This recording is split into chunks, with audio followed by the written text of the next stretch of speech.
damos la bienvenida al doctor Bernardo Vega, decano de la Facultad de Medicina de la Universidad de Cuenca, es profesor investigador de esta misma universidad. Doctor Vega, muy buenos días.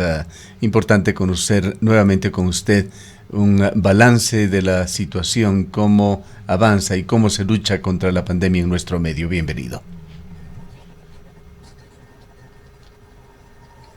Muy buenos días, ingeniero, y realmente un placer estar en su prestigioso medio. Creo que de alguna manera la vacunación está alcanzando un muy buen nivel. La semana anterior se tuvo un promedio de 85,000 vacunas por día a nivel nacional, y esto obviamente dentro de la expectativa del gobierno, del plan de en los 100 días vacunar a 9 millones de personas. Evidentemente es un incremento. La segunda cosa que es, o pienso que definitivamente refleja una mejoría en la vacunación, es la mayor información o el mejor flujo de información que existe sobre este tema a través de las instancias gubernamentales.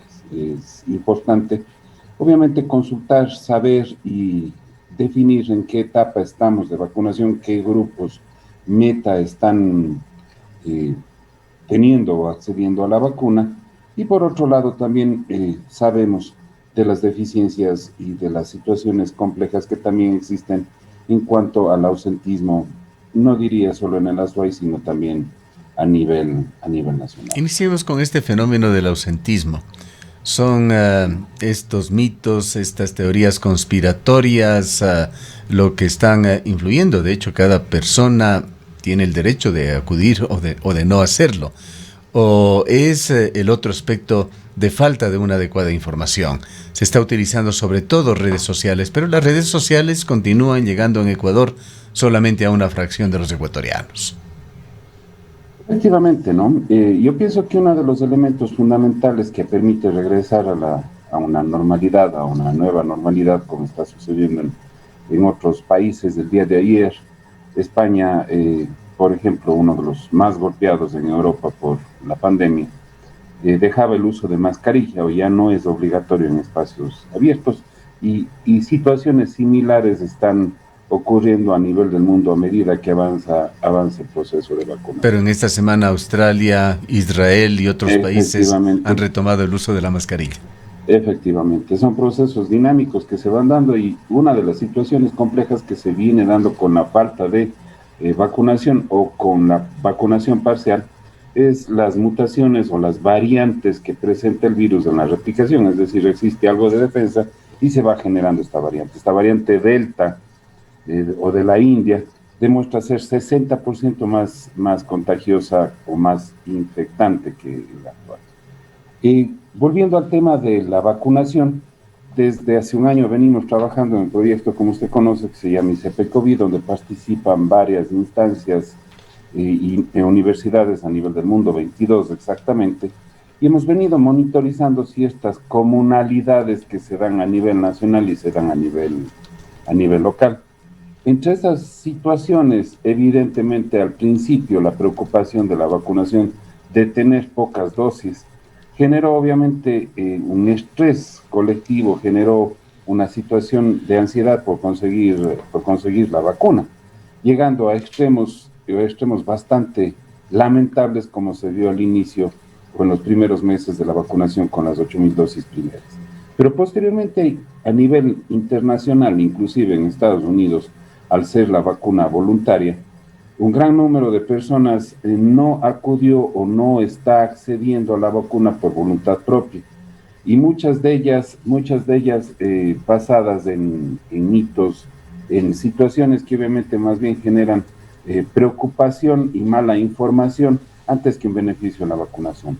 En la provincia del Azuay, en el mes de enero, entre el 12 al 26 de febrero, perdón, realizamos un estudio mediante en línea con un grupo de investigación de la Universidad de Cuenca, justamente para proyectarnos y ver qué situaciones iban a suceder en el Ecuador o sobre todo más bien en la provincia de la SUAY, en torno a la aceptabilidad de la vacuna. Creo que inclusive en su programa mencionamos este estudio alguna vez, donde se veían cosas que generalmente se pueden replicar o son réplicas de lo que viene sucediendo a nivel internacional. Por ejemplo, la aceptabilidad de la vacuna, prácticamente cuando la vacuna tiene un 95% de efectividad, la aceptabilidad es de un 91% y va bajando. Y va bajando, por ejemplo, la aceptabilidad de la vacuna cuando la efectividad es de un 90%, ya cae a un 40% de aceptabilidad, es decir, va bajando. Y muchas veces de este tipo de rechazo a las vacunas en cuanto a la efectividad es por falta de conocimiento de la real, eh, digamos, situación que tienen las vacunas. La vacuna tiene dos elementos fundamentales, que la una es la prevención de la infección y la otra la prevención de la mortalidad o el desarrollo de infecciones graves. Si bien esta efectividad del 95-90%, estamos hablando de la prevención de la infección, pero básicamente todas las vacunas, cualquier tipo de vacunas, todas las que tenemos en disponibilidad en nuestro país, tienen una eficacia superior al 98% para evitar que se genere una enfermedad grave, hospitalización en terapia intensiva y muerte. Es decir, todas las vacunas tienen una muy buena efectividad, pero como vemos en el estudio que pudimos realizar, mientras menos efectividad tiene la vacuna, evidentemente hay una mayor rechazo, digámoslo así, una menor aceptabilidad, no quisiera llamarle rechazo, en la administración de la misma. Por otro lado, también veíamos situaciones como la falta de conocimiento y la preocupación. Por ejemplo, las personas adultas mayores, las personas que tienen factores de riesgo, tienen una mayor aceptabilidad a la vacuna o buscan tener mayor posibilidades de vacunarse versus las personas más jóvenes y sin comorbilidad. Y una de las cosas que realmente también genera miedo o que podría ser algo que genere una falta de adherencia son el temor a los efectos colaterales a corto y mediano plazo. Y obviamente muchas de las veces se ha maximizado esta situación, generando que las personas tengan mucho miedo a vacunarse, siendo esto totalmente falso. Es por eso que realmente el día de ayer escuchábamos en algunos medios de comunicación la preocupación del señor gobernador, donde planificaba hacer un estudio para ver cuál es la causa del absentismo. Yo diría que ahí están. Yo diría que justamente estas son las causas y muchas de las veces son consecuencias de una falta de un programa que debió aplicarse desde el inicio, por supuesto, desde el inicio de la campaña de vacunación, donde se desmitifique y donde se vaya obviamente dando una información veraz, oportuna sobre las vacunaciones, que muchas veces esta información era rebasada en cantidad por información falsa, que obviamente inventaba una serie de situaciones medio paranoides, desde la colocación de un chip hasta el cambio de ADN en una vacuna como la que se necesita ahora, que son absolutamente necesarias. Vayamos a este tema de las vacunas. ¿Cómo ve usted las posibilidades de que se cumplan con esa oferta de campaña del gobierno de vacunar a 9 millones de ecuatorianos en los primeros 100 días? Si se hacen reglas de 3, evidentemente esto no se va a cumplir, pero hay anuncios de importaciones masivas de vacunas.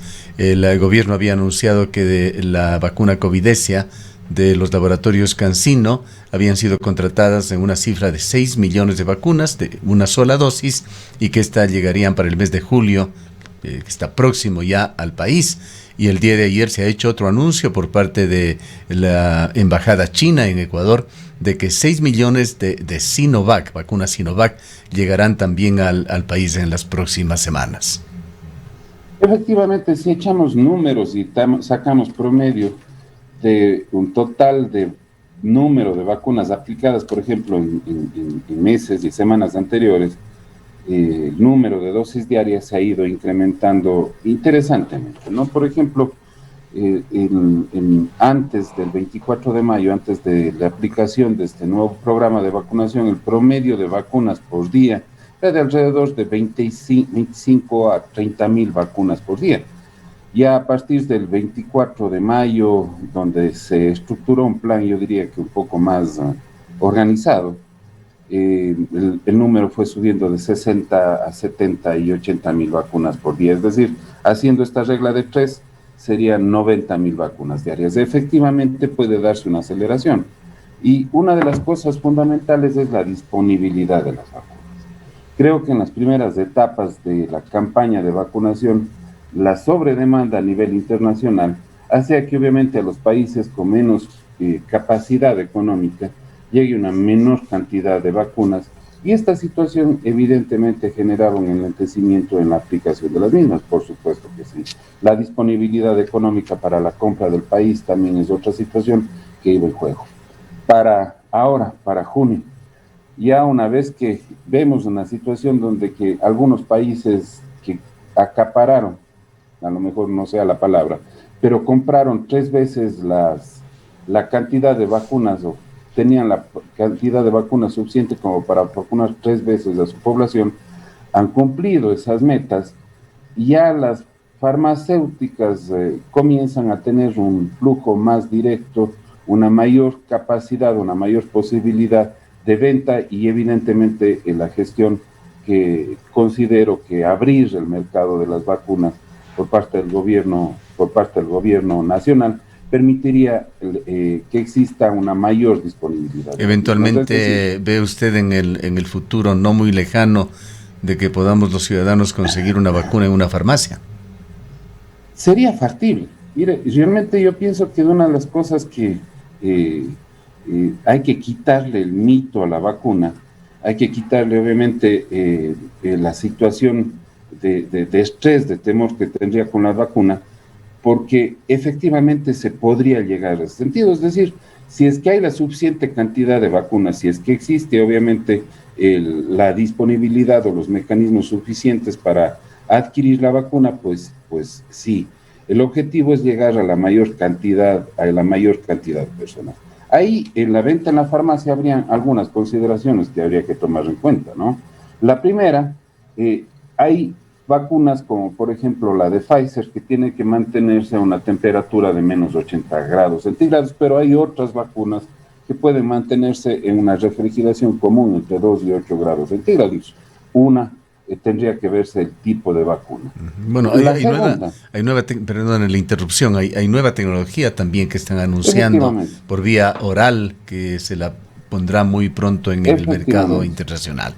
Efectivamente, y vacunas por vía oral, por ejemplo, tenemos la de la polio y tenemos una serie de vacunas, inclusive cuando tenemos algún accidente, alguna situación donde tenemos una rayadura, digámoslo así, con riesgo de tétanos, es en una farmacia donde compramos una vacuna antitetánica. Entonces, es necesario alcanzar y tener esa posibilidad de adquirir una farmacia. Sin embargo, es importante recordar que el análisis o que esta vacunación se encuentra en una fase de experimentación, es una fase 4. Todas las vacunas se encuentran en una fase 4 de experimentación, donde obviamente se ven efectos a corto y largo y mediano plazo en cuanto principalmente a su efectividad y uso, inclusive para planificar una siguiente dosis. Es decir, no solamente se trataría de comprar, sino es importante reportar efectos colaterales e inclusive hacer un seguimiento de la efectividad que la misma vacuna podría tener a largo plazo. Mientras esto esté coordinado, el lugar donde se administre o cómo se administre podría ser indistinto, pero es importante tener estos datos. ¿Qué tan factible ve usted, doctor Vega, o en qué medida más bien se podría dar esta intención del gobierno de ir normalizando las cosas, esta excitativa que se ha hecho desde el Ministerio Laboral para que se retorne al trabajo presencial a partir del 1 de julio? Sí, se ha dejado la discrecionalidad de cada empresa, tanto en el sector público como privado, para hacerlo, pero esa es la tendencia. Efectivamente, yo creo que ha generado bastante preocupación. De todas maneras, luego del encierro, luego de los encierros de fin de semana, el número de casos bajó prácticamente un 50% y el número de muertes a nivel nacional igual bajó un 50%. Sin embargo, evidentemente, a mayor movilidad posterior a este encierro, el número de casos comenzaron a subir. Y en la provincia de La Suay, de una semana a otra, subieron un 25% igual el número de muertes. Creo que es necesario tomar en cuenta varias situaciones. Es necesario regresar a la presencialidad. Evidentemente hay servicios que necesitan esa presencialidad. La segunda situación es que se debe tomar en cuenta es que si el espacio físico donde se va a regresar a la presencialidad cuenta con las medidas o con las situaciones principalmente de ventilación y de distanciamiento que deben existir en estas oficinas, tanto para los trabajadores como para los usuarios. Y la tercera, idealmente, si estamos hablando de 100 días de vacunación, idealmente debería regresar al trabajo las personas que han completado las 2 dosis o que tengan 2 dosis a partir de la inmunización, es decir, de 2 semanas a partir de la inmunización.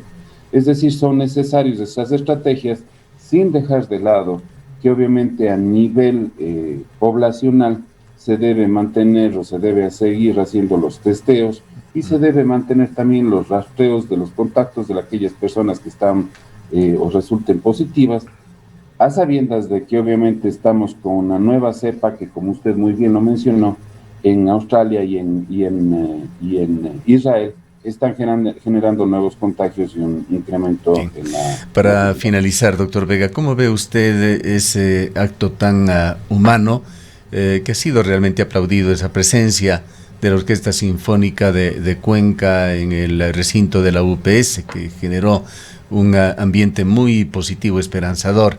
Y por otra parte, también ya en esta respuesta final suya, quisiéramos conocer su mensaje para aquellos ciudadanos que no por ignorancia, es decir, por desconocimiento más bien de los sitios de vacunación o cómo se está procediendo, sino por temores no están acudiendo a vacunarse. Bueno, realmente yo creo que la Sinfónica es siempre muy representativa de la cultura y de la cultura cuencana. Ha hecho una adaptación realmente fabulosa de lo que pude ver y escuchar en algunos medios, de algunas piezas que realmente son muy queridas y que tranquilizan definitivamente y que generan un espacio de serenidad, de paz, en un momento que muchas veces llegan a las personas con estrés por la falta de información que se tiene muchas veces sobre estos temas. Le veo muy loable. Creo que acercar la cultura y democratizar la cultura siempre es una necesidad en todos los espacios. Por otro lado, el mensaje a la ciudadanía muy importante es que hay vías de información más adecuadas que muchas que existen en las redes sociales. La información está disponible en varios portales, entre ellos obviamente del Ministerio de Salud Pública, de la propia Municipalidad de Cuenca. Y por otro lado, recordarles que la vacuna o la mejor vacuna es la que llega al brazo. Todas las vacunas tienen una efectividad altísima en prevenir la muerte y prevenir obviamente casos graves de hospitalización. Y una última recomendación: pese a que hayamos recibido las dosis, no bajar la guardia, usar mascarilla, mantener el distanciamiento y el lavado de manos son esenciales, inclusive en estos momentos donde ya va avanzando la vacunación con un poco más de rapidez. Gracias, doctor Vega, por compartir su conocimiento y experiencia sobre este tema del día a día, la pandemia y la COVID-19. El doctor Bernardo Vega fue decano de la Facultad de Medicina, es actualmente profesor investigador de la Universidad de